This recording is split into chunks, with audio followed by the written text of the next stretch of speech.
जय हिंद, नमस्कार साथियों। एक बार फिर से आप सभी का स्वागत है आपके अपने ही यूट्यूब चैनल करियर कोच में। एसएससी जीडी 2022 भर्ती से रिलेटेड मेडिकल के लिए जितने भी कैंडिडेट को क्वालिफाई किया गया था उन सभी के मेडिकल के एडमिट कार्ड जारी हो चुके हैं और अब उनका मेडिकल होने वाला है। तो आज मैं मेडिकल से रिलेटेड ऐसे 5 इम्पोर्टेंट टॉपिक के बारे में बताऊंगा जो आपके लिए बहुत इम्पोर्टेंट हैं। तो आप वीडियो को लास्ट तक ज़रूर देखिएगा, ये वीडियो आपके लिए काफ़ी हेल्पफुल रहेगा। तो आइए जानते हैं कि वो 5 टॉपिक कौन कौन से हैं। सबसे पहला कि आपका मेडिकल हार्ड होने वाला है या इजी होने वाला है, लॉजिक के साथ आपको बताऊंगा। और उसके बाद से मेडिकल में कितने कैंडिडेट पास होंगे, और साथ ही साथ आपको ये भी बताऊंगा कि डॉक्यूमेंट वेरिफिकेशन में किन कैंडिडेट को प्रॉब्लम होने वाला है, और मेडिकल के ऐसे कौन कौन से पॉइंट हैं जिसमें आप बाहर हो जाएंगे। और इन सब के साथ साथ आपको फाइनल मेरिट के बारे में भी बताऊंगा कि फाइनल मेरिट कितना बढ़ेगा। तो चलिए वीडियो को शुरू करते हैं। आप सभी को पता है कि आपके मेडिकल 17 जुलाई से स्टार्ट हो रहे हैं और 10 अगस्त तक आपके मेडिकल चलने वाले हैं। तो मेडिकल के लिए 28 दिन तय किया गया है और 28 दिन में आपके मेडिकल कंप्लीट हो जाएंगे। तो अब बात करते हैं कि आपके मेडिकल में कितना समय लगने वाला है। तो ये आपके सेंटर पे डिपेंड करता है और अलग अलग सेंटर पे, किसी सेंटर पे 2 दिन, किसी सेंटर पे 3 दिन लगने वाला है। होता क्या है कि किसी सेंटर पे पहले दिन आपका डॉक्यूमेंट वेरिफिकेशन किया जाता है, दूसरे दिन आपका कंप्लीट मेडिकल होता है और तीसरे दिन आपको रिजल्ट बताया जाता है कि कितने कैंडिडेट मेडिकल फिट हुए, कितने कैंडिडेट मेडिकल अनफिट हुए। और किसी किसी सेंटर पे क्या होता है कि एक ही दिन आपका मेडिकल और डॉक्यूमेंट वेरिफिकेशन हो जाता है और फिर अगले दिन आपको रिजल्ट बताया जाता है। तो अलग अलग सेंटर पे अलग अलग प्रोसेस होता है, किसी सेंटर पे फास्ट प्रोसेस होता है, किसी सेंटर पे स्लो होता है। तो वो सेंटर पे डिपेंड करता है। अब बात करते हैं कि आपके मेडिकल हार्ड होंगे या इजी होंगे। तो मेडिकल के लिए काफ़ी कम समय दिया गया है, जिससे साफ पता चलता है कि आपके मेडिकल इजी होने वाले हैं। आपके मेडिकल में उतना ज़्यादा डीपली चेक नहीं होगा, लेकिन फिर भी मेजर पॉइंट में कैंडिडेट को बाहर किया जाएगा। और मैं वीडियो में बताऊंगा कि एसएससी जीडी के मेडिकल के जो रिजेक्शन पॉइंट हैं उनके बारे में मैं इस वीडियो में बताऊंगा। तो आप वीडियो को लास्ट तक ज़रूर देखिएगा। अब बात करते हैं कि डॉक्यूमेंट वेरिफिकेशन में किन किन कैंडिडेट को प्रॉब्लम होने वाला है। तो सबसे पहला पॉइंट ये है कि जितने भी कैंडिडेट फॉर्म फिलअप करते टाइम मिस्टेक किए हैं, चाहे उनके नाम में कोई गलती हुआ है या पिताजी के नाम में गलती हुआ है या किसी भी प्रकार का कोई भी स्पेलिंग गलत है या एड्रेस गलत है, कुछ भी गलत है, तो उनको डायरेक्ट रिजेक्ट किया जाएगा। और दूसरा चीज़ है कि आपका कास्ट सर्टिफिकेट, अगर आप ओबीसी से हैं, एसटी एससी से हैं, ईडब्ल्यूएस से हैं, तो आपके कास्ट सर्टिफिकेट लगने वाले हैं और वे एनेक्जर के अकॉर्डिंग होने चाहिए। एसटी एससी के लिए एनेक्जर 5 बनाया गया है, ओबीसी के लिए एनेक्जर 6 बनाया गया है और ईडब्ल्यूएस के लिए एनेक्जर 7 बनाया गया था। आपका जो सर्टिफिकेट है उसी फॉर्मेट में होना चाहिए और साथ ही साथ आपका जो सर्टिफिकेट है वो क्रूशियल डेट के पहले का होना चाहिए, यानी कि फॉर्म भरते टाइम जो लास्ट डेट दिया गया था उस डेट के पहले के आपका कास्ट सर्टिफिकेट होना चाहिए और वो सेंट्रल का होना चाहिए। हालांकि ईडब्ल्यूएस आपका स्टेट लेवल का बनता है, तो ईडब्ल्यूएस आपका स्टेट का होना चाहिए।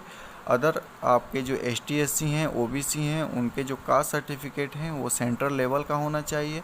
तो अगर भी जिनका भी कैंडिडेट ऐसे हैं जिनका कास्ट सर्टिफिकेट में प्रॉब्लम है, या तो वे क्रूशियल डेट के बाद के बने हुए हैं या फिर वे एनेक्जर के अकॉर्डिंग नहीं हैं या सेंट्रल लेवल के नहीं हैं, तो वहाँ पे उनके साथ प्रॉब्लम होने वाला है। अगर आपका एज जनरल के एज के अकॉर्डिंग है तब आपको जनरल में कन्वर्ट कर दिया जाएगा, अदरवाइज आपको डायरेक्ट रिजेक्ट कर दिया जाएगा। अब बात करते हैं तीसरे पॉइंट पे कि आपका जो डॉक्यूमेंट होना चाहिए वो बिल्कुल ओरिजिनल होना चाहिए और सही होना चाहिए। अगर आप डॉक्यूमेंट वेरिफिकेशन में किसी भी कारण से अगर आपका डॉक्यूमेंट फेक पाया जाएगा तो आपको डायरेक्ट रिजेक्ट कर दिया जाएगा। अब बात करते हैं कि आपने SSC-GD का फॉर्म फिलअप किया, उसमें कुछ आपने एक्स्ट्रा ऐड करवा दिया, जैसे कि NCC। अगर आपके पास NCC का सर्टिफिकेट नहीं है और आपने NCC टिक कर दिया तो फिर आपको यहाँ पे प्रॉब्लम होने वाला है और यहाँ आपको डायरेक्ट रिजेक्ट किया जाएगा। तो ये सब मेजर पॉइंट हैं। और जब भी SSC-GD का डॉक्यूमेंट वेरिफिकेशन होता है तो उसमें कैंडिडेट बाहर होते हैं।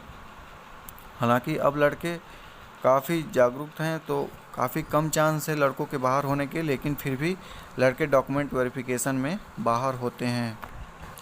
अब बात करते हैं कि मेडिकल के ऐसे कौन कौन से पॉइंट हैं जिसमें आपको रिजेक्शन लेटर मिलने वाला है। हालांकि आपको डायरेक्ट रिजेक्ट नहीं किया जाता है, आपको रीमेडिकल दिया जाता है, एक मौका और मिलता है। लेकिन ये ऐसे मेजर पॉइंट है जिसमें अगर आपको रीमेडिकल मिलता है तब भी आप फिट नहीं हो पाएंगे और फाइनली आपको रिजेक्शन लेटर मिलेगा। तो बात करते हैं, तो सबसे पहला जो पॉइंट आता है वो आता है आपका कलर विज़न का।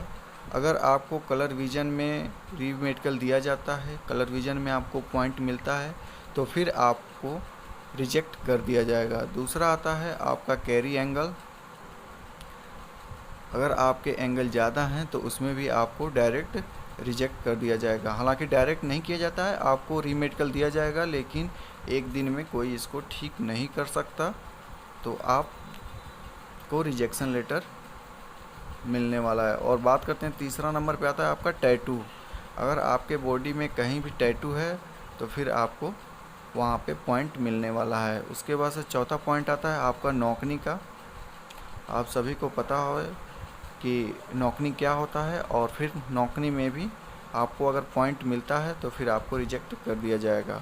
उसके बाद से जो पांचवा पॉइंट आता है आपका फ्लैट फुट का, जो आपका पैर का नीचे का हिस्सा है वो, उसमें अगर आपका पैर बिल्कुल प्लेन है तो फिर उसमें भी आपको पॉइंट मिलेगा और फिर आपको रिजेक्ट कर दिया जाएगा। उसके बाद से आता है आपका छठा पॉइंट आता है एक्सरे का। अगर आपका एक्सरे लिया जाता है और चेस्ट की अगर हड्डी कोई भी टेढ़ी है तो फिर आपको वहाँ पे रिजेक्ट कर दिया जाएगा।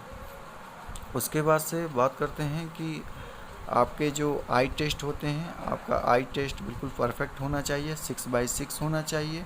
और आई टेस्ट काफ़ी अच्छे से जांच किया जाता है, इस पर मैंने वीडियो बना रखा है।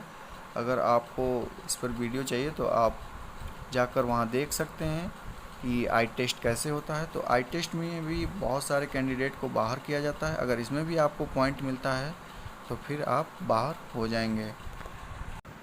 अगला पॉइंट है आपका ईयर टेस्ट। तो आपके कान बिल्कुल साफ़ होने चाहिए, कान में आपके कोई भी प्रॉब्लम नहीं होना चाहिए, कान काफ़ी अच्छे से चेक किया जाता है। तो अगर इसमें भी अगर कोई प्रॉब्लम पाया जाता है तो फिर इसमें भी आपको रीमेडिकल मिलेगा और फिर आपको रिजेक्ट कर दिया जाएगा। उसके बाद से आता है आपका तीथ। आपके जो दांत हैं वो 24 दांत होने चाहिए। अगर 1-2 दांत टूटा हुआ भी है तो कोई प्रॉब्लम नहीं है, लेकिन काउंटिंग के साथ आपके जो दांत है वो 24 दांत होने चाहिए। अगर 24 दांत हैं तो आपको फिट कर दिया जाएगा, अदरवाइज आपको पॉइंट मिल जाएगा। उसके बाद से आपके पाइल्स वगैरह नहीं होने चाहिए, ये भी अच्छे से चेक किया जाता है। और इसमें भी अगर आपको पॉइंट मिलते हैं तो फिर आपको बाहर कर दिया जाएगा। तो ये कुछ मेजर पॉइंट हैं मेडिकल के जिसमें लड़कों को पॉइंट मिलता है और उनको फिर फाइनली रिजेक्शन लेटर मिल जाता है। अब बात करते हैं कि मेडिकल में कितने कैंडिडेट को पास किया जाता है। तो लगभग 60 कैंडिडेट को बुलाया जाता है मेडिकल के लिए और उसमें से कम 15 कैंडिडेट को बाहर कर दिया जाता है। ये एक एवरेज है, ज़्यादा भी हो सकता है, कम भी हो सकता है। अब बात करते हैं कि इसका फाइनल मेरिट पे क्या असर पड़ने वाला है। तो आप सभी को पता ही होगा कि मेडिकल के लिए 2 गुना कैंडिडेट को पास किया गया है और उसमें भी अभी कुछ कैंडिडेट डॉक्यूमेंट वेरिफिकेशन में बाहर होंगे, कुछ कैंडिडेट अब्सेंट भी रहेंगे और कुछ कैंडिडेट मेडिकल में बाहर होने वाले हैं। तो फाइनल मेरिट काफ़ी कम बढ़ने वाला है। तो अगर आपके नंबर, अगर आपको मेडिकल के लिए क्वालिफाई किया गया है तो आप मेडिकल कराने ज़रूर जाएं, क्योंकि आपको सभी को पता ही होगा कि फिजिकल के लिए 8 गुना कैंडिडेट पास किए गए थे और जब मेडिकल का कट ऑफ आया था तो उसमें आपने देखा था कि लगभग 1,46,000 कैंडिडेट पास किए फिजिकल पास हुए थे। तो अगर 3 गुना कैंडिडेट को बुलाया गया होता तो आपके जो कट ऑफ हैं वो जितने थे उतने ही रहते, बिल्कुल भी आपका कट ऑफ नहीं बढ़ता। तो उस हिसाब से आपके अगर मेडिकल में नाम आए हुए हैं तो आप मेडिकल कराने ज़रूर जाएं, क्योंकि अगर इसमें अभी 2 स्टेप बाकी है, डॉक्यूमेंट वेरिफिकेशन है और मेडिकल है और कैंडिडेट बाहर होने हैं। तो अगर आपके मेडिकल के लिए नाम आया है तो आप मेडिकल ज़रूर कराएं।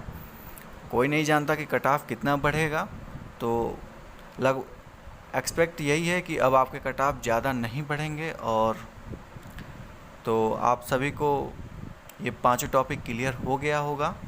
तो आज के वीडियो में बस इतना ही। वीडियो अगर अच्छी लगे तो वीडियो को लाइक करें, चैनल को सब्सक्राइब करें। जय हिंद, जय भारत।